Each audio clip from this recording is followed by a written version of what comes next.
Hello friends, welcome to Beena's kitchen.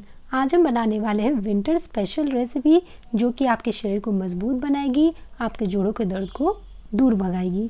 इसके लिए हमने कुछ ड्राई फ्रूट्स ले लिए हैं और इसे हम दरदरा पीस लेते हैं। आप चाहे तो बारीक बारीक काट सकते हैं। तो इस तरह से हमने इसे दरदरा पीस लिया है। ये देखिए, इसका पाउडर तैयार है। अब यहाँ पे कढ़ाई में हमने 2 चम्मच घी को गर्म कर लिया है। जब ये अच्छी तरह से गर्म हो जाए तब हम इसमें थोड़ा थोड़ा करके गोंद को डाल के उसमें फ्राई कर लेते हैं। फ्रेंड्स, अगर आपका घी अच्छी तरह से गर्म नहीं है तो ये बिल्कुल भी अच्छी तरह से फ्राई नहीं हो पाएगा, इसलिए जब घी अच्छी तरह से गर्म हो तभी इसे डालें। धीरे धीरे आप देखेंगे जो गोंद होता है ना, बिल्कुल अच्छी तरह से ये फूलने लग जाता है। ये देखिए, फूल करके ये काफ़ी ज़्यादा बड़ा हो जाता है। ये गोंद जो होता है हमारे शरीर के लिए बहुत ही अच्छा होता है और ठंड के दिन में यह हमें बहुत ही ज़्यादा स्ट्रॉन्ग बनाता है और बहुत सारी बीमारियों से भी बचाता है।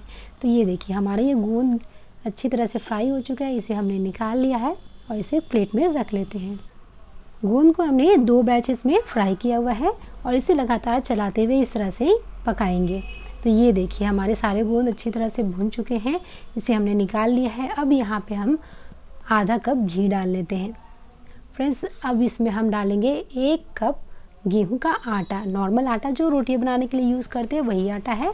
और अब इसे हमें भून लेना है। बिल्कुल अच्छी तरह से हम इसे चलाते हुए भूनेंगे जब तक कि आटे का कच्चापन खत्म ना हो जाए। तो करीब ये 20 से 25 मिनट इसे हमें भूनना है।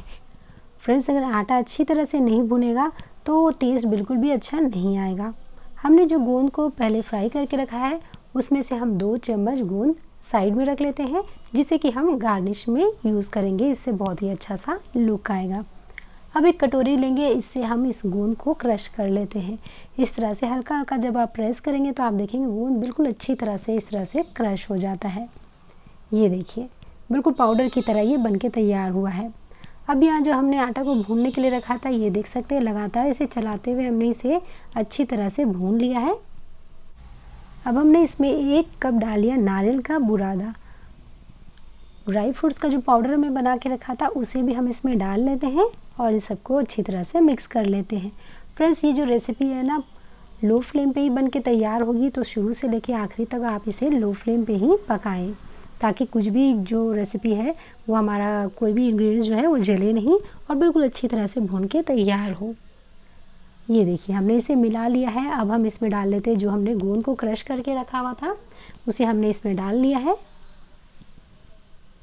फ्रेंड्स, गोंद हमारे जोड़ों के दर्द के लिए बहुत ही अच्छा होता है, तो आप सर्दियों में इसका ज़रूर से यूज़ करें। ये बहुत ज़्यादा हेल्दी होता है और गोंद के लड्डू या इस तरह से गोंद पाक बना के आप खाएंगे तो आपका शरीर जो है काफ़ी ज़्यादा मजबूत बन के तैयार होता है। ये देखिए फ्रेंड्स, हमने इसे मिला लिया है।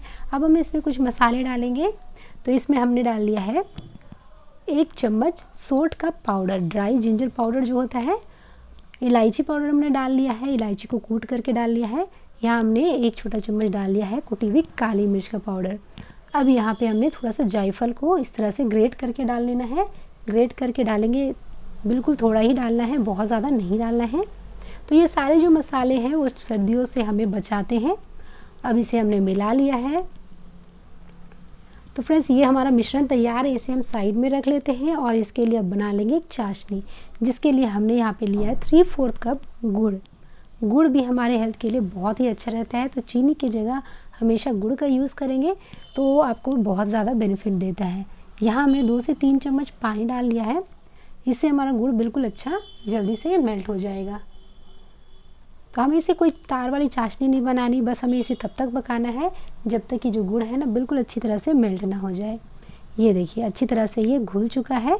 अब हम गैस को बंद करेंगे और इस गरम चाशनी को हम आटे वाले मिश्रण में डाल लेते हैं। अब इसे हमें मिक्स कर लेना है। इस तरह से हमने इसे अच्छी तरह से मिला लिया है। अब किसी भी ग्रीस किए हुए प्लेट में आप इसे डाल लें और इसे अच्छी तरह से सेट कर लें। और आप चाहे तो इस तरह से हाथ से दबाते हुए इसके लड्डू भी बना के तैयार कर सकते हैं। ये देखिए, लड्डू इसके काफ़ी आसानी से बन जाते हैं इस तरह से, या आप इसे बर्फ़ी की तरह भी इस तरह से सेट कर सकते हैं। वैसे तो लड्डू बनाई या बर्फ़ी टेस्ट तो वही रहेगा, पर बर्फ़ी बनाना बहुत ही आसान होगा क्योंकि एक बार में ये अच्छी तरह से इस तरह से सेट हो जाएगा। तो हमने जो गोंद बचा के रखा था उसे भी हम यहाँ पे गार्निश कर लेते हैं और साथ ही साथ कुछ ड्राई फ्रूट्स भी डाल लेते हैं, जिससे इसका लुक भी बहुत अच्छा आएगा। तो यहाँ मैंने काजू और बादाम का यूज़ किया। अगर आपके पास पिस्ता है तो आप उसका भी यूज़ कर सकते हैं। तो अब गरम में ही हमें इसे काट लेना है, क्योंकि जब ये ठंडी हो जाएगी तो ये बिल्कुल अच्छी तरह से सेट हो जाती है। बड़ा या छोटा अपने हिसाब से आप इसके पीसेस रख सकते हैं। और सबसे अच्छी बात तो ये है कि आप इसे एक बार बनाएं और महीने भर तक आप इसे खा सकते हैं। तो ये महीने भर तक बिल्कुल भी ख़राब नहीं होता है। तो फ्रेंड्स, कैसी लगी आपको ये गोंद पाक की रेसिपी? अगर आपको ये रेसिपी अच्छी लगी है तो लाइक और शेयर करें, चैनल को सब्सक्राइब करके घंटी का बटन ज़रूर दबाएं और वीडियो को हाइक भी ज़रूर करें। मिलते हैं नेक्स्ट वीडियो पे किसी नई रेसिपी के साथ। Till then bye bye.